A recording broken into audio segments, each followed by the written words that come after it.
નમસ્કાર, આપ જોઈ રહ્યા છો યુટીસી ન્યૂઝ। આજે ભગવાન જગન્નાથજીનું સ્નાન હતું। ભગવાન જગન્નાથજીને ભાવિક ભક્તોએ ખૂબ જ શ્રદ્ધાથી તેમને આજે સ્નાન કરાવ્યું છે અને આ સ્નાન કરાવ્યા બાદ ભગવાન બીમાર થઈ જાય છે, માંદા પડી જાય છે અને હવે ભગવાન 15 દિવસ સુધી ક્વોરન્ટાઇન રહેશે અને તેમની સારવાર ચાલશે। આજથી 15 દિવસ બાદ એટલે કે અમાસ બાદ જ્યારે તેમનું ક્વોરન્ટાઇન પૂરું થશે ત્યારે ભગવાન બહેન સુભદ્રા અને ભાઈ બલરામ સાથે નગરની યાત્રા નીકળશે। આની પાછળની જે કહાની છે તે આ જ પ્રકારની છે।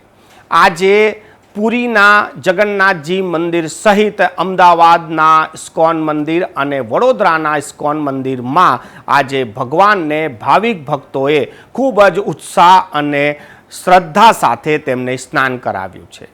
આપણે ભગવાન કૃષ્ણ, ભગવાન જગન્નાથની જે રીતે સેવા કરીએ છીએ તો તેને એક બાળક કે માનવના રૂપમાં જોઈએ છે। આપણે એવું અનુભવ કરીએ છીએ કે ભગવાનને હાલ ગરમી લાગી રહી હશે। હાલ જે રીતે ગરમી છે, વાદળછાયું વાતાવરણ છે, બફારો છે, તો તેવામાં ભગવાનને પણ ગરમી લાગે છે।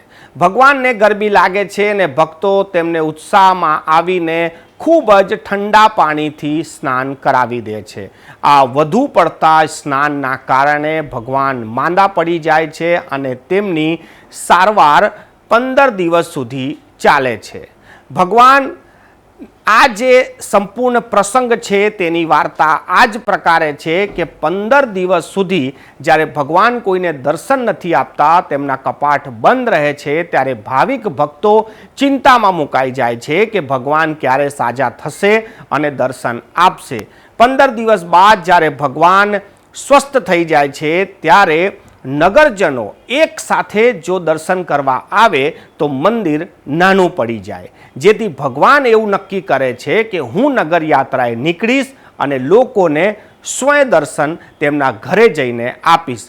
ત્યારથી જ આ વર્ષો જૂની પરંપરા છે કે અષાઢી બીજના રોજ ભગવાન જગન્નાથજી બહેન સુભદ્રા અને ભાઈ બલરામ સાથે વિશાળ રથ પર સવાર થઈ નગરની યાત્રા નીકળે છે અને વર્ષનો આ એકમાત્ર એવો દિવસ હોય છે જ્યારે ભક્તોને ભગવાન તેમના દ્વારે જઈને દર્શન આપે છે।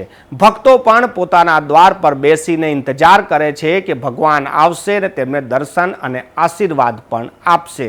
ઇસ્કોન મંદિરમાં આજે આ સ્નાનનું આયોજન કરવામાં આવ્યું હતું અને ભગવાનને સ્નાન કરાવવામાં આવ્યા છે।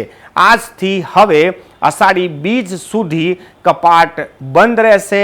ભગવાનના દર્શન હવે નહીં થઈ શકે। આ જે પરંપરા છે તે પ્રમાણે હવે ભગવાન માંદા પડ્યા છે અને હવે ભગવાનની સારવાર થશે અને તેઓ ક્વોરન્ટાઇન થઈ ગયા છે।